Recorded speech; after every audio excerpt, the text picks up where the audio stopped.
Hello and welcome back to That Amazon Ads Podcast, your go-to resource for everything Amazon ads, from sponsored products and brands to sponsored display and DSP. We cover it all with in-depth strategies and tactical insights to help you grow your Amazon sales. Steven, how are you today? I'm doing well, man. That was quite a great tagline. It's pretty good. A lot of words, but we'll make it better. We'll keep tweaking it. That's what we're here to do, though. That's in a we nutshell. Needed some kind of an intro. It's like That Amazon Ads Podcast and like definition or something. Yeah, I like it. It's a good start. We'll iterate from here, just like we did to get to That Amazon Ads Podcast name. But yeah, good to be here today. I'm excited to dig in a little bit more and discuss this big topic we have for today. We're going to be discussing something really important that everybody wants to know, and that's how to grow your ads, your not just your ad sales, but your total sales on Amazon. And we've broken this down into just 3 categories. We're going to keep it real simple for you today, give you the only 3 ways to actually increase your Amazon sales. So we're going to dig into that today. Yeah, it's very important to us, everything that we do, even though we get extremely advanced, extremely technical, we never want to leave the basics, our core principles, the fundamentals that go into every KPI. I think conceptually it's very important to kind of stay rooted in what the most basic principles are. And so that's why a lot of times, and I actually find this to be a little bit personally frustrating or irritating, but whenever I try to talk to a client or do a consulting coaching call for different agencies, and I'm reviewing these basic principles, people will be like, yeah, I know. Why are you telling me this? This is first grade stuff. And I'm like, okay, but you're not doing it. So don't act like you're a master of this already. We have to go back to the basics. It's like, Andrew, do you play chess? I don't play chess, but I played a lot of sports, and this is right up that same alley. So yeah. Well, it can apply to anything, but I'm a big chess player. And when doing opening to just take your game from being horrible at chess to being pretty decent, that jump is super easy to make. And all you have to do is just master the opening principles, which is all and really just 2 things, center control of the board and develop your minor pieces.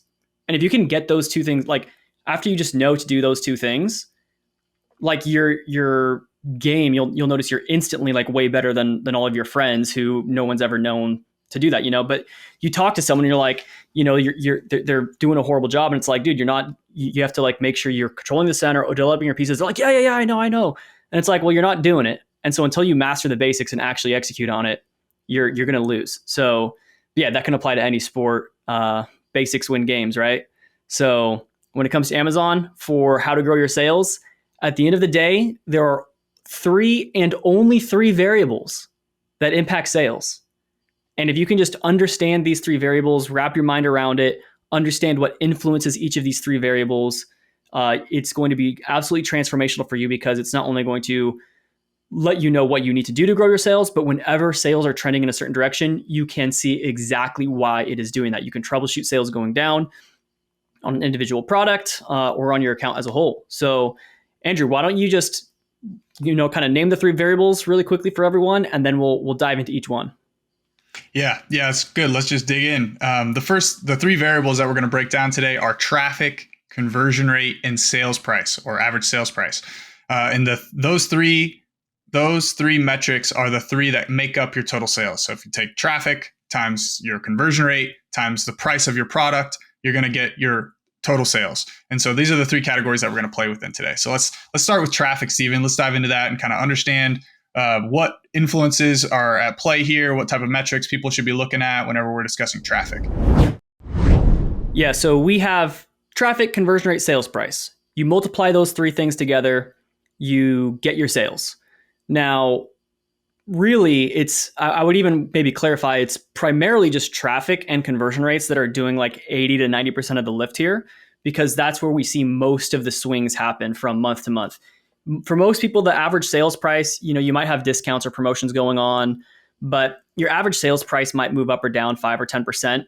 But it's really the overall traffic or conversion rates that we can see make massive changes month to month, year over year. So we'll talk a little bit more in depth with all of those, but right now we just kind of want to talk about traffic.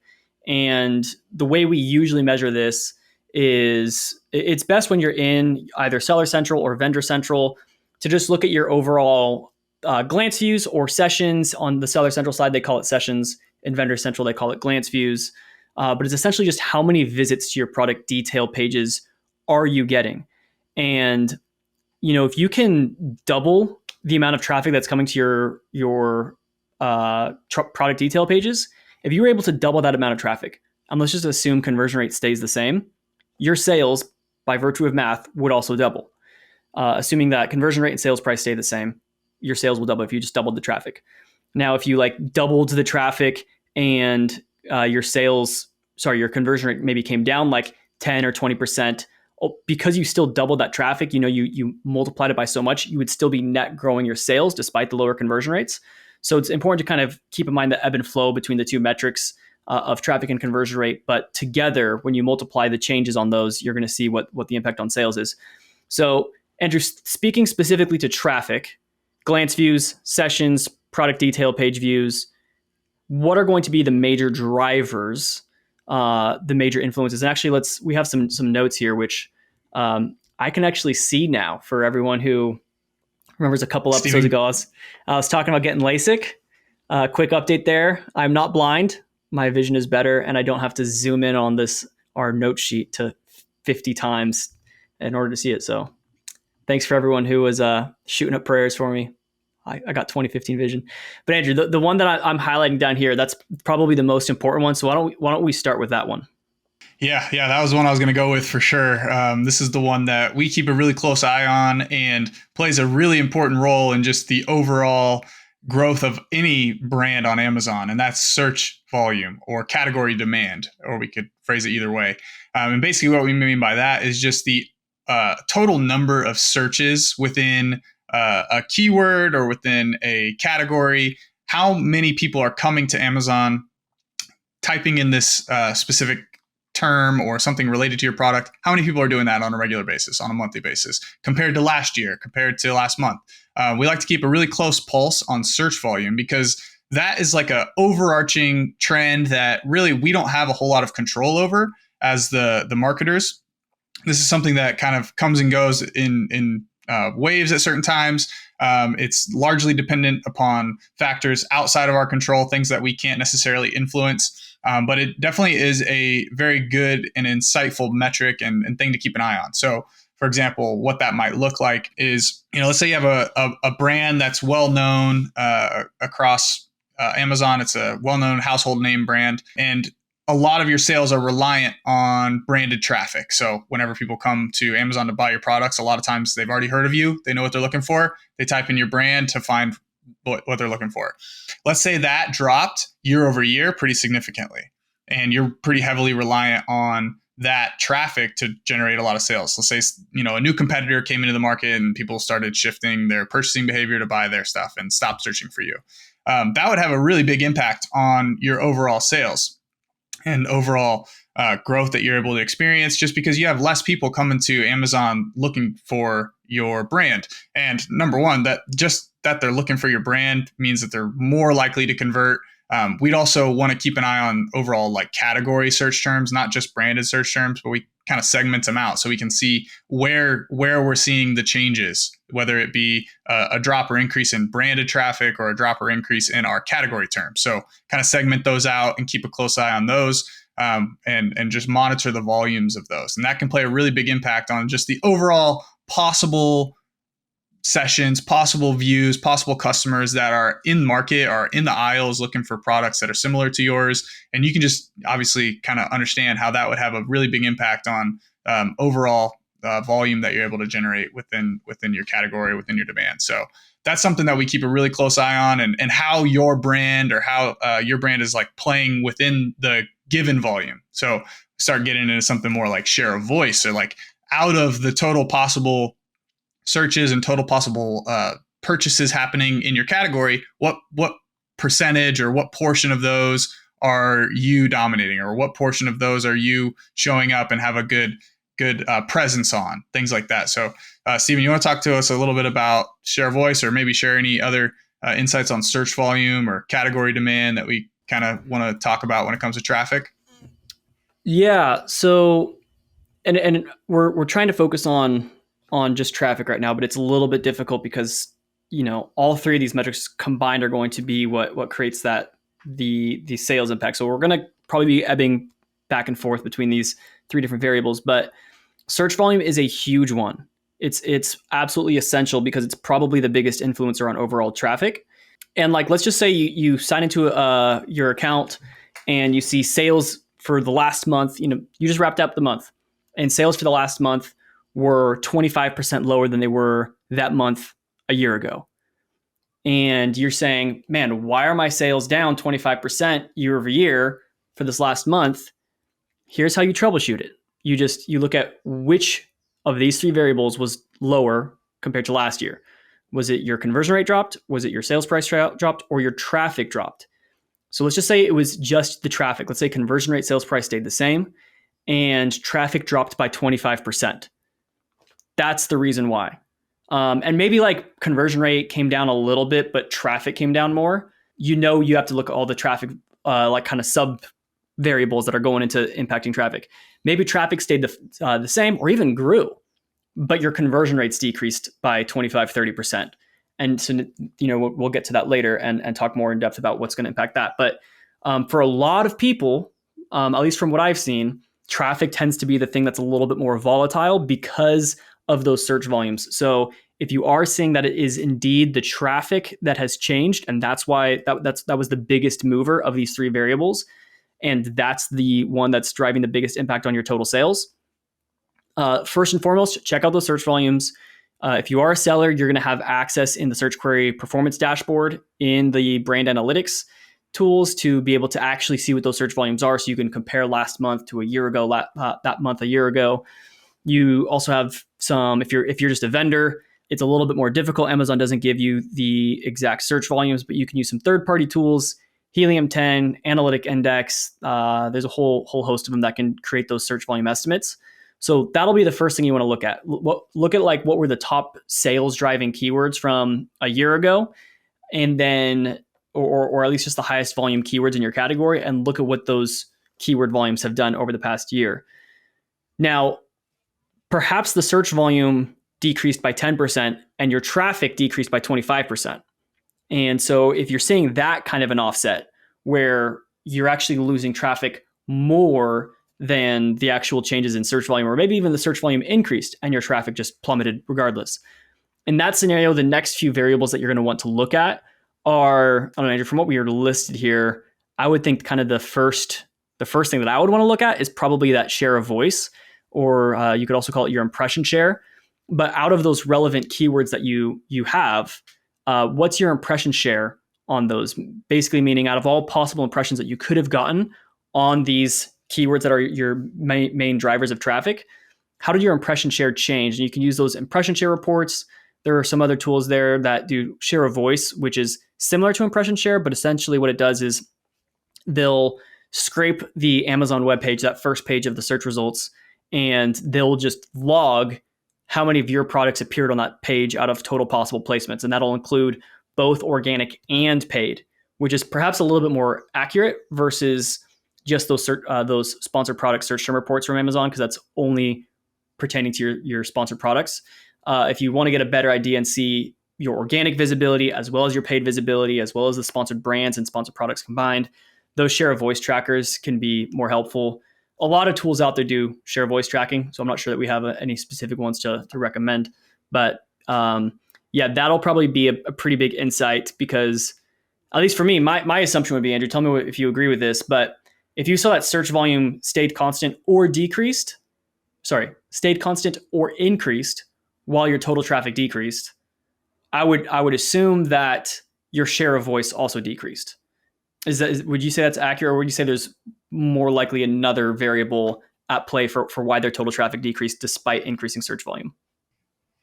Yeah, so search volume could go up and your total sessions and traffic could go down simply because there's another variety of reasons that it could be. But I'm thinking like, just what was your paid investment change year over year? Like Are you investing more, the same, less? Like that could have a big impact into changes that you're seeing in share of voice.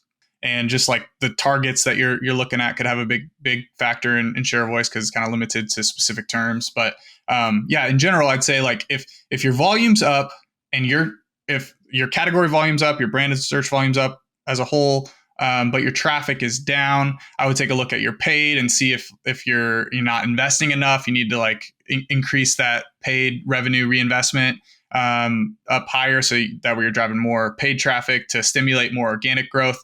Or maybe competition got higher, or there's like a large increase in number of paid placements that you weren't aware of and didn't capture, and you started having competitors start bidding more aggressively, winning more placements, and that killed your organic rank, killed your organic share of voice because you weren't actively investing more in those paid placements. So you could see that your overall share of traffic and share of presence within a select group of keywords or a category decreased as the overall traffic increased, just because you weren't as competitive as other advertisers when Amazon increased that number of paid placements. So there's a lot of different things you could look at if your search volume's up and your overall traffic's down. There's so many factors at play, but those are some of the few that I would initially start to look at and see if I can identify any sort of major changes there that could point to overall loss in traffic.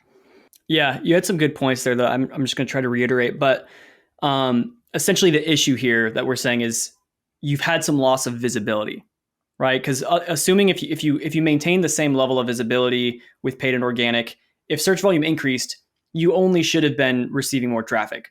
So you lost some visibility. That could have just been a loss of organic, and I think you rightly pointed out, Andrew, that loss of organic because Amazon has been increasing the amount of paid placements on their website pretty significantly. And so previously, maybe you had those organic placements that are now gone, and your paid placements maybe stayed the same or decreased just slightly. And that could have been one big influencer there because you're just getting less organic traffic. The second one is that your investment, you mentioned the investment levels. That's another good thing to check. Like, how did your spend decrease year over year? And perhaps not necessarily look so much at spend, look at the clicks, right? Because that's, again, what we're looking at here is we're trying to look at traffic. So clicks is a closer correlation to traffic instead of just spend. So do your clicks on those keywords increase or decrease compared to the previous year? And you might see that your spend actually went up, like you increased your investment levels, but your clicks decreased. So you got fewer clicks despite spending more. And what that necessitates is a higher CPC, right? More spend, fewer clicks. You're probably having a higher cost per click. You mentioned the competition outbidding you, Andrew, and that's something else that could have happened. That your bids were previously you were averaging a dollar CPC last year, and this year you're averaging $1.10. But your competition's starting to push $1.20, $1.30. They're just being that much more competitive, so they're winning all of those paid placements that you're no longer getting, and that's why your share of voice is down, your impression share is down, your visibility is down, and ergo your traffic is down. So that's probably, after checking search volume, that's probably the next biggest thing to take a look at is what has your paid been doing, what has your organic been doing in terms of visibility within the search volume demand.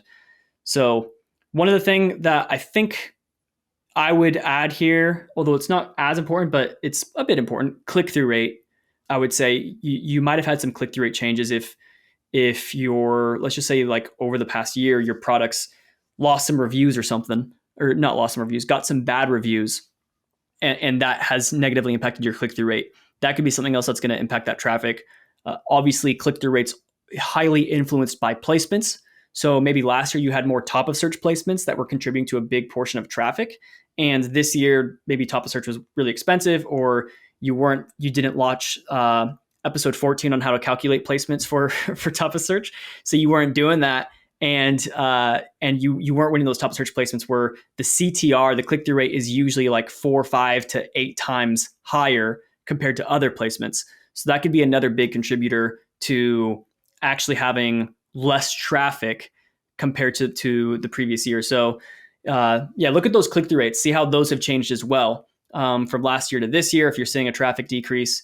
And if you are seeing those click-through rates drop, the number one thing I would first look at is what's going on with the placements, because that's going to influence click-through rates more than anything else. And then secondly, did anything change with the product listings or the SEO or the product titles or your images, anything like that might have impacted the click-through rate? Yeah, those are all really good. I was actually just sitting here trying to think of a couple more potential things that could come up, and I thought of two things that have come up with one account in particular that I was thinking of. The first was, and this may seem like a kind of obvious one, but just pay attention to things like inventory levels. I have this one client who their sales and traffic are down compared to last year this time of year, and they're aware of like what the issue is, but just to like draw out and show them, I was like, hey, like these products that were driving a really substantial portion of your sales last year have been like in and out of stock all throughout this year, throughout this month. You know, we're not seeing the same volume of traffic and the same volume of sales because our inventory mix is completely different than it was last year, or our catalog mix is a little bit different than it was last year. And you have like different scenarios depending on the account that you're working with. But in this particular account, they have a lot of, new SKUs being rotated in every year. There's old SKUs that are being deprecated and new SKUs that are being introduced. So you got to kind of keep an eye on that too, to just make sure that there's not a like major change in overall inventory levels or your product mix. I figured that was a pretty big one. And then the other one that I was thinking of, and I've seen this with one account in particular that I can think of, but they were doing a ton of like Facebook ads and Google ads, a lot of off-platform awareness efforts. So they were just trying to drive as much brand awareness on Facebook and Instagram and TikTok and all these other platforms, right? And so they had a lot of heavy investment there the previous year. And then when we came into this year and we started competing against last year, where we had a much larger investment, not necessarily on Amazon, we were pretty flat or maybe up a little bit year over year on Amazon, but including all of that off-platform awareness spend, they were significantly underinvested compared to the previous year. And so you have to kind of consider off-platform efforts and off-platform traffic and awareness as well, because Amazon's one of the most popular places for customers to start their customer journey for a physical product. So having a good presence off platform will impact the traffic that you're getting on Amazon if you're looking to deploy more awareness efforts, trying to generate some more buzz around your brand. So those are just two things that I've come into contact with where clients are wondering, why are sales down? Why is traffic down? Just two other options or things to potentially consider and look at. Yeah, great addition there with off-platform tactics. I had a client this year that ran a massive promo on Instagram, driving traffic to their Shopify store. So they were driving it to the Shopify store. They were doing a big sale discount thing on their Shopify store, put a big budget behind this, and they were not discounting on Amazon. But what I think happened was just so many people saw this product. It's a bit of a novelty. So it's something that people wouldn't really know exists because they're the first one to make it. And what we just ended up seeing was like around the time that they ran that promo, like a week or so after, we just got a ton of people searching for this particular product. Like, hey, the thing that does this. And we saw a ton of traffic like that come through. And I actually didn't even know the client was running their Amazon, their Facebook ads. I just all of a sudden his sales went through the roof, and I was like, "Dang, what am I doing right? Like, what is going on?" Like, they hit the biggest sales day of the entire lifetime of this account, outperformed any Prime Day, any holiday. It was just like massive. They sold out of everything that they had, which means, in a year from now, when we're looking at why traffic is down compared to this year, that'll be something we have to keep in mind. Is that we had that big Facebook promo going. Yeah, that's a good one. Well, I think we covered traffic pretty in depth. Let's jump over to conversion rates. Yeah, so conversion rates, the number 2 topic here, the number 2 way to influence and grow your Amazon sales is playing on this conversion rate. And just as a reminder, conversion rate is basically how frequently a customer actually purchases once they land on your detail page.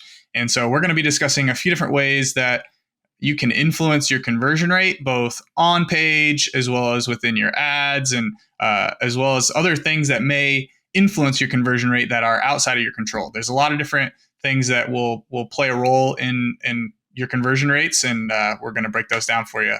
So to start off, Stephen, whenever I think of conversion rate, the like first place my mind goes is just product detail page. Like what's on that product detail page? What type of imagery do they have? What type of content? Are the images compelling? Do they have infographics? Do they have reviews? Do they have, good bullet points that are concise and clear and readable? Things like that. That's like right where my mind goes to with conversion rate. It's usually like the main thing I look for before even launching campaigns for a product. I want to know like, what am I going to be actually driving traffic to? And do I think it has a good chance of converting and driving sales for me? That's like right where my mind goes. What about you? Yeah, conversion rate is absolutely crucial. And I think that is something that the average ad manager knows to keep a pretty good pulse on. So when sales go up and down, they're usually looking at that conversion rates. I think is most people are doing a good job with that. But dissecting why that conversion rate is fluctuating, I'm not sure a ton of people know exactly how to break that down. Like you said, obviously the product page itself is going to be the most important thing. Making sure that it is as optimized as can be. I saw a LinkedIn post this morning. Actually, some guy was emphasizing this, that he was saying PPC can't save a bad product page, and then he said a great line that I'm going to steal, and I would give him credit, but unfortunately, I don't know who he is. I didn't. He's a LinkedIn connection, but we've never really interacted, so I don't even remember his name. But he said even my grandma could run a profitable PPC campaign for Apple. Basically, just like, yeah, if you're Apple, it doesn't take a lot of skill. Just like put everything in an auto campaign and launch the bids. Like you're going to do pretty well. Like everything is optimized, right?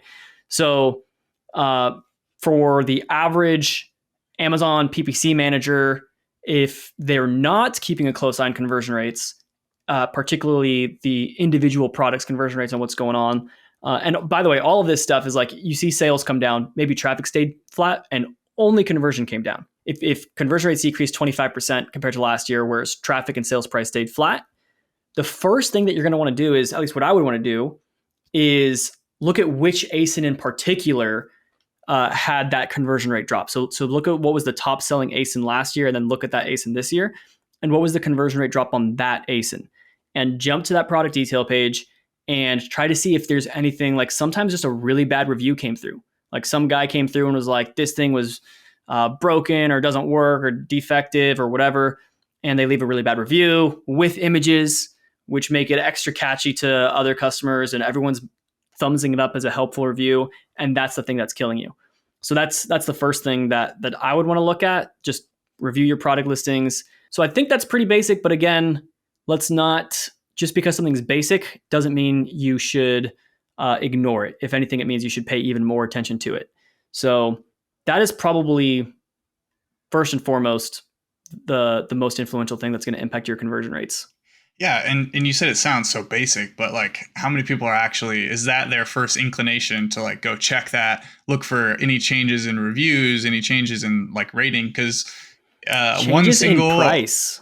Yeah, changes in price is a big one. We'll get into that in just a second. But I was just going to say that, just like a couple bad reviews can take you from a 4.5 down to a 4-star. And that just going from a 4.5 to a 4-star rating can completely tank your click-through rates, just destroy your conversion rates. And a lot of people don't even look for that. Like they'll see a big drop in their conversion rates, assume it was something, category related or search volume related, tell the client that, and completely neglect the actual detail page change that could have happened and could be glaring if they were just to take a look. So as simple as it is, just got a reminder to practice the basics, practice fundamentals, and that's how we become great. But yeah, you mentioned it, Stephen, pricing and promotions are a big linchpin in conversion rate and improving or making worse our conversion rate. So a lot of times, we'll see price as our price decreases, our conversion rate improves. People are more likely to buy a product when it's discounted, or this is why Prime Day is so big. This is why Black Friday, Cyber Monday are so big, is because those conversion rates spike up. We see a huge influx of traffic, people coming looking for deals, and we just see an overall increase in conversion rate. But if it was, your conversion rate decreased year over year, a lot of people have experienced this since COVID and everything. They've had to increase their prices. So they've had to institute pricing increases across their product lines. And so compared to last year, their price may be 10, 20% higher than what the customer is used to seeing. And that can play a huge role on your conversion rates and whether or not people are willing to shell out the money for it. So got to pay attention to those types of things. I think like keeping an eye on like pricing isn't too hard. I mean, you could look back at your last year's data, get your average sale price for a particular time and compare it to this year. Or there's tools like Helium 10 that have like a little price tracker that allow you to kind of see the price changes year over year pretty easily. So that's a nice little tool there to measure and see if that's a potential issue with your conversion rates dropping. Yeah. And again, we don't want to get ahead of ourselves talking too much about sales prices and how that impacts your total sales. But we because these three, traffic, conversion rate, sales price, are so interrelated, it's kind of difficult not to. But what's important to note is, and we probably could have written this out somewhere, had a visual for people to just like visualize it, but I'll just have to let you guys mentally visualize this since we don't have a PowerPoint today. But the equation that I've done in a lot of my trainings that I show people is percent change sales equals percent change traffic times percent change conversion rate times percent change sales price. And that's it. So if your traffic is down 10%, your conversion rate's down 10%, and your sales price is down 10%, you would essentially do like 0.9 is like, right, minus 10% is 0.9. So you do 0.9 times 0.9 times 0.9. And that's going to get you something around a total of a 25% decrease, I think. Let me just actually double check that. Times 0.9 times 0.9. Around a 27%. Oh, that's such easy math. I could have done that in my head. My bad, guys. That was embarrassing. But yeah, if you lose 10% on each of these variables, that would equate to a 27% decrease in total sales, which is the reason why I mentioned that is particularly because of the correlation between conversion rate and sales price, where what we have seen for a lot of our clients is that a tiny increase in sales price can lead to an outsized decrease in conversion rate. So maybe the sales prices on units because, inflation, everything like that. So sales prices maybe go up 10%, but that results in a 20% decrease in conversion rate because of consumer price sensitivity on all these things. And maybe a lot of competition was able to cut costs some other way or keep the prices low. So you lose that. And so what that math would look like, in case if you're trying to follow along, a 10% increase in sales price would be 1.1. And then a 10% decrease in conversion rate would be 0.9, or sorry, I said 20%, would be 0.8. And so 1.1 times 0.8 is going to yield 0.88, which is essentially a 12% decrease in total sales. So hopefully you guys are all following with that. But what I'm saying is sales price can go up a tiny bit, and that can have an outsized negative impact on conversion rate. So a 10% lift on sales can impact your conversion rates by minus 20%, which would result in 12% less total sales overall. All of that assuming traffic stayed flat during that period. So that's all the kind of stuff to keep in mind. But that is probably one of the biggest things that we've seen with conversion rates, where for I think several of our clients that we've been working with, Andrew, the product pages themselves didn't change that much. We're seeing lower conversion rates compared to last year. And that wasn't because of anything. If anything, the product pages are stronger. We have more reviews, better reviews. We've improved the listings. The product pages themselves have actually stayed pretty strong. So the next big thing that we're seeing with why these conversion rates have decreased was actually because of prices. And this gets into something that is one of the other things that previously didn't have to be something that we really considered, but macroeconomic variables. So before 2020, we didn't have to really consider that, but now this is certainly a major variable to consider.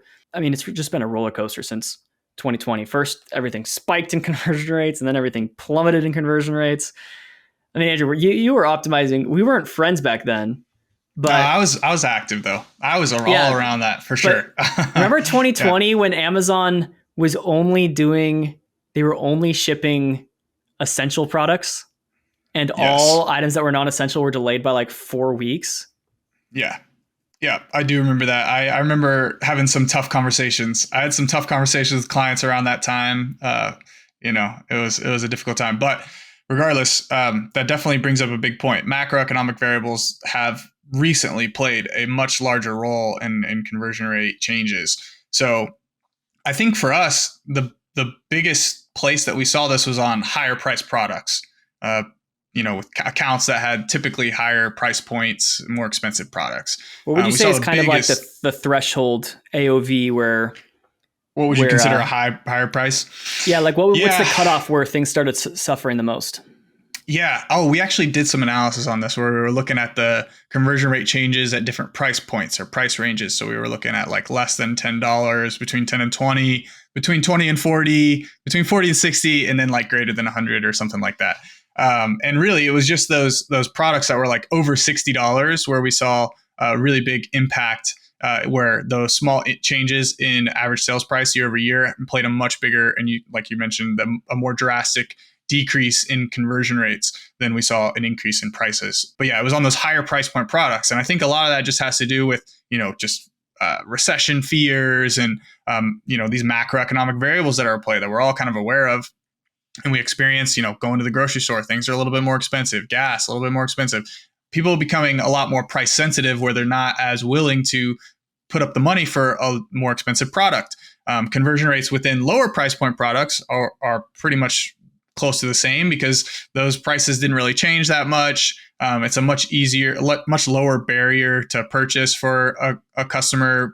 Purchasing something that's $20 is a lot easier decision than purchasing something that's $1,000. So those types of things are definitely more relevant now than they have been in the past, and we're seeing a lot more flux and change in these variables, and it can shift very quickly. I think last year, like the second half of 2022 was drastically different than the first half of 2022, in large part due to the interest rate hikes that we saw last year and just the overall kind of sentiment around the macroeconomic condition that we were in. Yeah. So for anyone who's trying to troubleshoot why their conversion rates have decreased. So again, let's assume sales price stayed flat, traffic stayed flat, and now only the conversion rate is down. Your kind of checklist of things you'd want to look at is, did anything happen to your product pages? Macroeconomic variables, it's a little harder to trace down. But if you are trying to see like if that had an impact, I'm actually not sure what resources we would send people to see what that is. So I guess they're actually, here's a good one. Again, this is primarily for sellers, but in your search query performance dashboard, Amazon does report on the average purchase rate for keywords, meaning out of how many times this keyword is searched, how many times does a purchase happen. So you can see if it's kind of out, if the decreased conversion rates is a little broader than just your account. So if you're looking at this, your number one highest volume keyword that's for your category, if you see that the purchase rate decreased from like 1% to 0.5% from last year to this year, then you can say, okay, cool. It's not just me. It's happening in the whole category. There's some other tools out there that estimate conversion rates for products or for keywords that you can also tap into if you're a vendor, because vendors unfortunately don't have access to that dashboard, but sellers have those better tools at their disposal. I think the third final thing that I would kind of add here. So we have like did anything change in your listing? How are the macro trends going on conversion rate? Are they just down in general? Again, AMX 500 is also a really good resource there. That's the tool we called out before, but AMX 500 tracks 500 large accounts performance, Amazon ads accounts performance. You can look there. That's something that we use frequently to see what conversion rates are kind of doing at a macro level. The third thing is, what type of traffic are you actually driving? So when you're looking at your traffic, your total traffic, you drove 100,000 sessions last month. We don't know necessarily of those 100,000 sessions, how much of that traffic was upper funnel versus middle of funnel, lower funnel, or even branded traffic. Because that could be something like maybe your total traffic stayed flat, but you're a brand that previously relied heavily on branded traffic coming through and that branded recognition. And perhaps now, this year, maybe in years previously, it was like 50% of your traffic was branded, 50% was non-branded. And this year, traffic is the same, but now 80% of it is non-branded traffic and only 20% of it is branded. And you just had a big decrease in your own branded search volume. And that's why your traffic stayed the same, but your conversion rates decreased. So that's the other thing to kind of look at is what, I guess, basically taking that traffic, but breaking it down to a funnel stage, which unfortunately we can't really do that on the organic traffic. We can't really break that down, but you certainly can on your paid traffic. You can look at those keywords and see where the spend is happening. Again, use those other search volume tools we were discussing to see like what's going on at a funnel stage level with traffic, and is that perhaps the largest impact on conversion rates?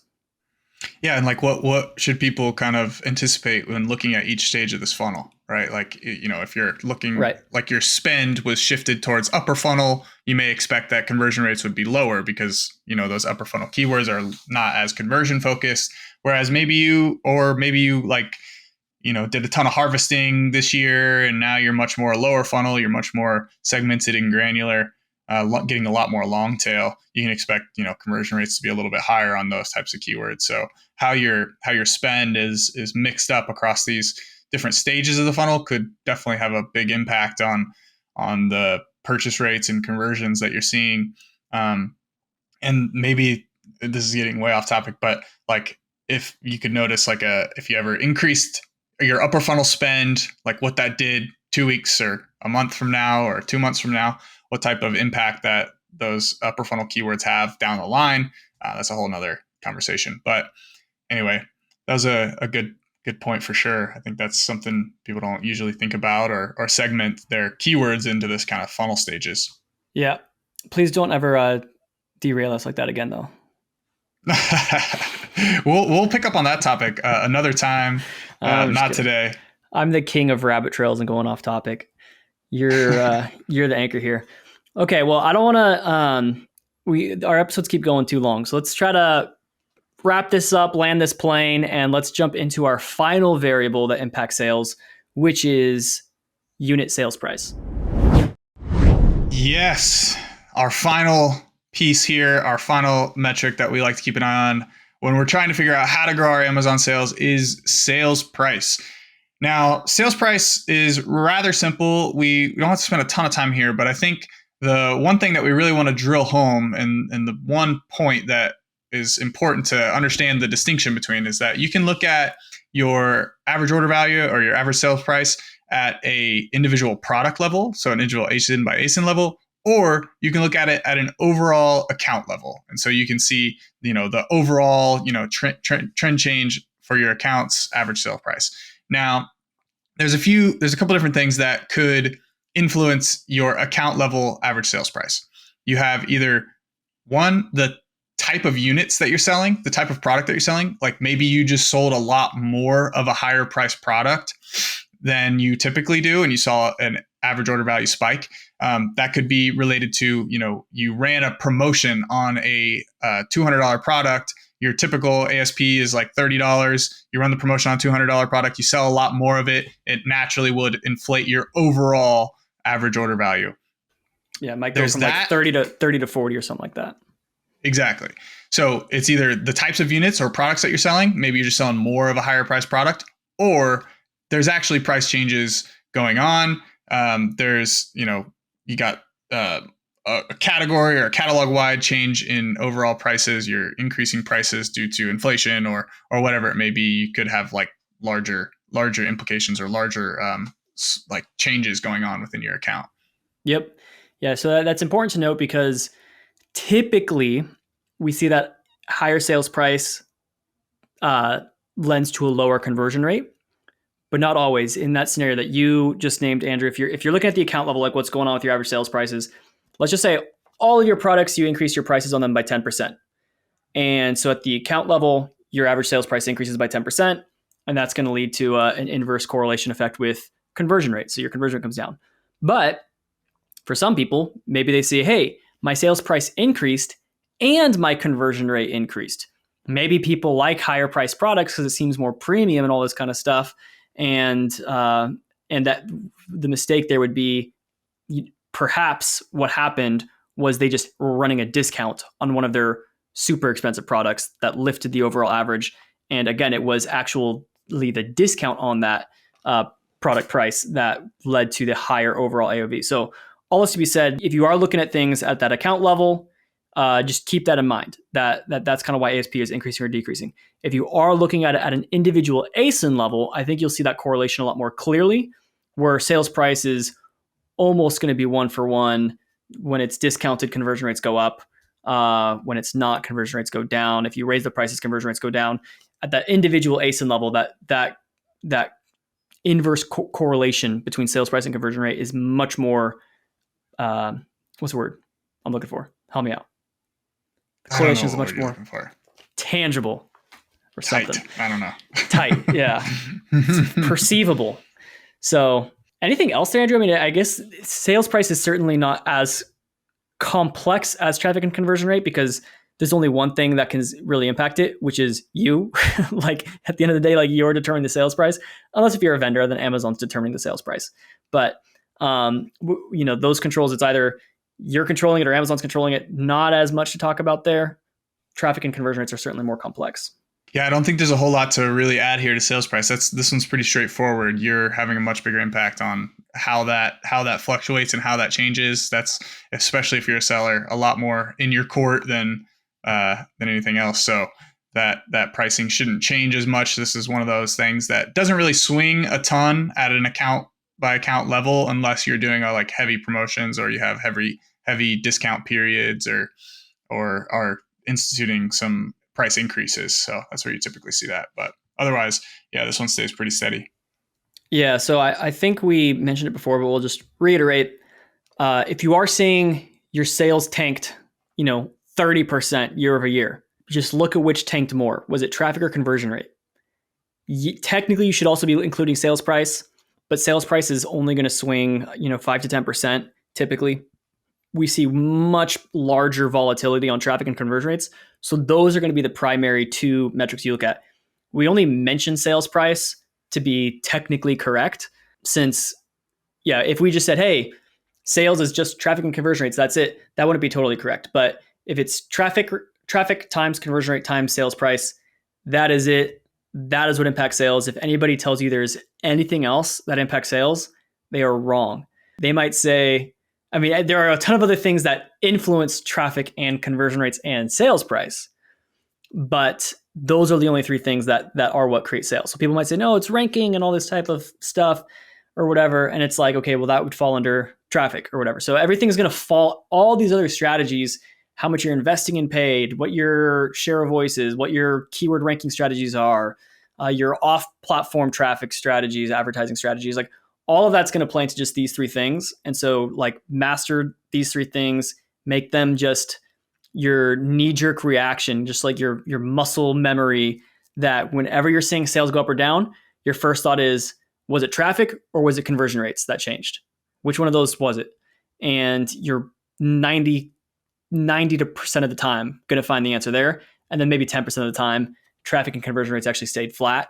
And it was just the sales price that changed. Beautiful. Well said. That was a great way to sum this episode up. I'm good with it. I love it. I do think we should add one quick request, or is it a request? An ask to people, because this is what we've been asking our clients. But with inflation, all this stuff, yes, people have had to raise prices, and consumer price sensitivity has been a big thing impacting conversion rates. And what I've been begging my clients to do is, like, if you have to raise your prices, let's say previously it was a $30 product and you have to raise it to $35. I say make it $40 and throw a coupon on or a discount on to bring it back down to $35. Like, you're going to do that will help offset the drop in conversion rates. Because if your product just goes from 30 to 35 bucks and there's no visible discount or deal on it, that little, like, I guess that's like, what is 5, somewhere between what's 5 out of 30? It bugs me to just guess. I always have to do the math. It's a 16, 17% increase. So you increase that sales price by 16, 17%, that could tank your conversion rates by 30 to 40% and drastically impact your sales. Whereas if you're able to raise the price to 40 and just put that discount down to 35, maybe your conversion rate only drops by 10% instead. So your conversion rate still comes down a little bit with the higher price point, but because it's on deal, rather than your conversion rate dropping 40%, it only drops 10%. And because your sales price increased by 16%, you're, decreased by 10, increased by 16, you're net more sales with the math that we just explained. So I think that's kind of like the big takeaway that I would offer people is really utilize those promos and sales, especially on your higher AOV products. From what I've seen, products that are typically priced below $20, if they have a 10% price increase, their conversion rates haven't been super impacted. But over like $30, $40, any increases in prices there have had a pretty drastic effect on conversion. Yep, absolutely. I like that little strategy of pricing the price discount strategy. If you have to increase it, having like a little bit of coupon on there, that's a good idea. I've seen people actually do that going into Prime Day. So they'll actually discount their products leading into Prime Day to get more unit velocity in that period leading up, and then they'll change the price back. I think the only like potential flag for that or downside would be like Amazon's looking at your previous 30 days pricing and factoring that into a lot of the algorithm and your organic ranking. And so I don't know that just the coupon would, obviously it's not going to totally offset everything. It may help a little bit, and I think is a good idea to try out. But yeah, that price increase definitely hurts a lot of different variables, not just conversion rates. It could definitely play an impact in your rank and how you're perceived compared to competitors, and people might start choosing competitors if your price is too high. So yeah, that's one good way to kind of offset a little bit of that. I think there's just a lot of broader implications that people need to be aware of when it comes to changing their prices that I feel like in my experience working with clients, like they don't seem like they realize how big of an impact that actually has. And, they'll make price changes without any sort of like input that, they have to. This is like they're trying to preserve their margins, and they'll see sales start to tank afterwards, and they'll be asking a lot of questions like what, why, and what do we got to do to get, things back to where they were. And like, they just don't realize the amount of additional traffic that we're going to have to drive in order to offset that price increase because of what it did to our conversion rates. So, just some additional thoughts there on pricing. But anyway, Steven, anything else before we wrap up? As always, like and subscribe, get us to 1,000 subscribers. And we will, if we get to 1,000 subscribers, Andrew, what will you do? I don't know. Anything. Will you, I'm just kidding. Maybe you eat something gross. Why would I do that? That sounds terrible. To encourage people to get 1,000 subscribers. We'll make a funny video of some sort of Steven doing something silly. Well, we talked about doing a music video. We talked about doing we did. Amazon PPC like rap video. We thought would be fun. You're the musical genius. We'll do something awesome if we get to 1,000 subs. So just do it for us. Like this video, makes us happy. And otherwise, we will see you guys next time on That Amazon Ads Podcast.